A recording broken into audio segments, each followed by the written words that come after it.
আসসালামু আলাইকুম। তাইমি কনস্ট্রাকশন ফ্যাক্টরিতে আপনারা দেখতে পাচ্ছেন পিলার ডিজাইন কিভাবে সেটিং করতে হয়। প্রথমে কলমের ভিতরে বটমটি ঢুকানো হয়েছে, তারপরে এই বটমের উপরে কাভার, টু পার্ট কাভার উঠানো হবে। দেখতে পাচ্ছেন টু পার্ট কভার উঠানো হইতেছে। এই কভারের ভিতর ঢালাই করতে হবে, মশলা দিয়ে ঢালাই। এরপর পরিশেষে উপরে ক্যাপটি বসাই দিলে হবে। এটা হচ্ছে 8 ইঞ্চি পিলার ডিজাইনের নকশা। 8 ইঞ্চি পিলার, বটম, এরপর কভার। এটা হচ্ছে ক্যাপ, এটা পিলারের উপরের অংশ। এই ক্যাপটা এই কভারের উপরে বসাইলে একটি পিলার কমপ্লিট ডিজাইন হয়ে যায়, কমপ্লিট ডিজাইন।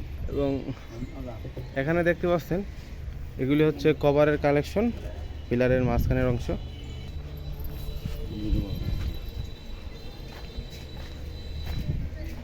যে কোনো সুদক্ষ রাজমিস্ত্রি অতি সহজে এই ডিজাইনগুলো ফিটিং করতে পারবে। এই নিচের এই বটমেরও আরও 2টি ডিজাইন রয়েছে এবং কাভারেরও আরও ডিজাইন আছে, ক্যাপেরও ডিজাইন রয়েছে। স্ক্রিনে দেওয়া নাম্বারে হোয়াটসঅ্যাপে যোগাযোগ করে আপনারা সকল ধরনের ডিজাইন দেখতে পারবেন এবং অর্ডার করতে পারবেন। ধন্যবাদ। আসসালামু আলাইকুম।